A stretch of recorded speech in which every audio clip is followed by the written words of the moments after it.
फांसी दो, मेरे मन के हथियारों को उनके खजान पे फांसी दो, मेरे मन का नाश करो। हम तुम्हारे साथ हैं। जो सरकार निकम्मी है, वो सरकार बदलनी है, सरकार निकम्मी है, वो सरकार बदलनी अपना दल कमेलावादी। आईक्यू विद्यालय वाला मामला शिक्षा विभाग का है। आप भी लाइन ऑर्डर में लिख सकते हैं, मैं ये नहीं कह रहा हूँ, मैं आपके उसको नहीं कह रहा हूँ। आप भी लाइन ऑर्डर लिख देंगे तो सबसे पहले हो जाएगा। अब तक आपको लिख देना चाहिए कि लाइन ऑर्डर की समस्या बंद हो जाए 2 मिनट में। और ऐसा कोई विश्वविद्यालय नहीं है कि जिसके बिना पूरी शिक्षा व्यवस्था रुक जाएगी। वो तो कुत्ते की तरह चला रहे हैं, हत्या कर रहे हैं। बचा दिया जाएगा कुछ बाकी हम लोग पूरा करवाएंगे।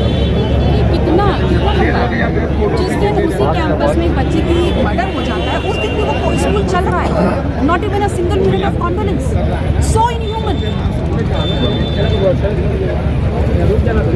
I mean, try to understand, be it your son or be it my son, कितना इनह्यूमन है, उसका परिवार को क्या बीत रही है। और दूसरा जिसको आपने पकड़ा, उसको वहाँ पर VIP ट्रीटमेंट मिल रहा है right in front of the parents. Pizza मंगा के ऑर्डर से खाने में खाया है। आपको नहीं देखा जो मैंने ऑनलाइन देखा पिज्जा मंगा को खा रहा गाँव है में जाकर। वो मुजरिम है कैंटीन में जो उसको जेल क्यों नहीं सर नहीं आप हम नहीं करें थाने में उसको संस्कार देने लगा हुआ है। कोई छोटा कर्मचारी सहूलियत दिया वो भी हम लोग के पास वीडियो है। आने का स्टाफ सहूलियत दिया हुआ है, ऐसी सहूलियत बाद में है ना। पता लोगों को भेजा जेल भी ऐसा नहीं है कि आपने सही किया है, लेकिन जो पिज्जा होता तो हम लोग बहुत मतलब पॉलिटिकली क्या था मतलब वो अपने पावर को दिखाए रहा है।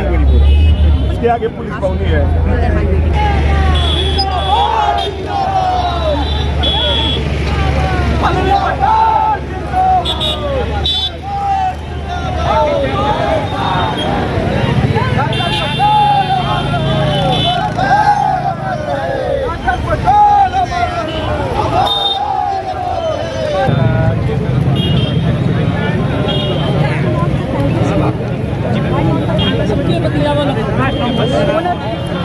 भैया हल्ला ना करिए।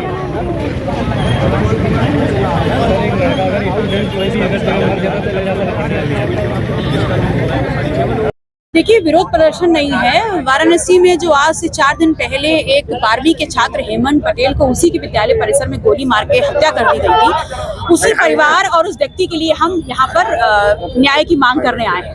जब से हमारी पार्टी, हम सबको ये पता चला है, लगभग पूरा ही बनारस इस बात से हिला हुआ है, जो हमारे देश का भविष्य है उनके साथ कोई कैसे ऐसे जघन अपराध कर सकता है। और इस बाबत हमने 3 दिन पहले भी धरना प्रदर्शन करके मांग करके एक मांग पत्र दिया था। हमने जब प्रशासन से उसमें अपडेट मांगना चाहा है तो हमें कोई भी अपडेट अभी तक नहीं मिला है। बल्कि सबसे ज्यादा अचरज की बात यह है कि जिस प्रकार से एक जो सत्ता का संरक्षण प्राप्त अपराधी है, जो सामंती सोच का व्यक्ति है, उसने कैसे दिन दहाड़े पिछड़े पटेल समाज के व्यक्ति को गोली मार दी और उसके बाद अभी तक जो है वो कार्रवाई सुनिश्चित नहीं की गई है। जो FIR करी गई उसमें पहले हीला हवाली करी गई और फिर जब FIR कर ली गई तो वहां पर जो मुक्त आरोपी थे उनको किसी न किसी तरीके से बहाने से बचाने का प्रयास किया जा रहा था। तो हमारी ये मांग है कि अगर हमारे माननीय प्रधानमंत्री जी ये कह रहे हैं कि पहलगांव में जो वहां पर पर्यटक मारे गए हैं, तो सबसे पहले मैं उनको बता दूं कि वहां पर जो मारे गए हैं वो इस देश के नागरिक हैं और इस देश का नागरिक अगर अपनी देश की प्रशासनिक सीमा में सुरक्षित नहीं है तो कौन सा संदेश जा रहा है। क्योंकि चाहे पहलगांव में हमारे देश के नागरिक मारे गए हो, चाहे बनारस में कोई हेमंत पटेल मारा गया हो, मारा तो हमारे देश का नागरिक गया है। अगर वहां पर गुनहगार, हम ये बोल रहे हैं कि वहां का जो गुनहगार है उसको शरण दे रही है, उसको संरक्षण दे रही है पाकिस्तान, तो यहाँ पर हेमंत पटेल के जो हत्यारे हैं उनको क्या भारतीय जनता पार्टी संरक्षण दे रही है? अगर वहां पर धर्म देखकर मारा गया है तो क्या यहाँ पटेल की जाति को देख करके नहीं मारा गया है? तो न्याय तो दोनों के लिए होना चाहिए।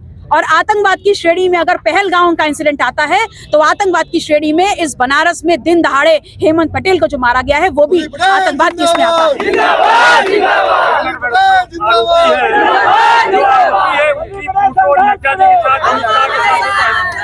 बीजेपी वाले का संरक्षण उनको प्राप्त। देखिए, मैंने इसीलिए कहा कि ये बहुत बड़ा अपराध है और जिस प्रकार से 96 घंटे होने के बाद भी अभी तक कार्रवाई नहीं हुई है, इसीलिए मैंने अपनी बात को शुरू करते वक्त कहा कि सत्ता संरक्षक अपराधी और एक सामंती सोच का व्यक्ति जो अपने रसूख का इस्तेमाल कर रहा है, तो उसके रसूख का अगर इस्तेमाल कर रहे हैं तो भारतीय जनता पार्टी को इस प्रदेश की जनता के सामने आकर के बताना पड़ेगा कि क्या संबंध है आपका उस हत्यारे से, और अगर संबंध नहीं है तो फिर यहाँ पर पुलिस प्रशासन के ऊपर किस प्रकार का दबाव है कि अब तक जो आरोपित हैं उनको पकड़ा नहीं गया, उनके खिलाफ कार्रवाई नहीं हो रही। अधिकारी आपसे बात किया है कि नहीं? देखिए, अधिकारी तो बात कर रहे हैं लेकिन सब हीला हवाली वाली बातें हैं, और मैंने स्पष्ट तौर पे बोल दिया है कि जब तक जिस विद्यालय में ये घटनाक्रम हुआ है उसको सीज नहीं किया जाएगा और उसके सीज करने के लिखित ऑर्डर्स मेरे सामने नहीं आएंगे, मैं यहाँ से हिलने वाली नहीं हूँ। अभी आप यहाँ पर कितनी देर तक बैठे? जब तक मेरे सामने यहाँ पर प्रशासनिक अमला नहीं आता और मुझे वो लिखित ऑर्डर्स नहीं दिखाता है।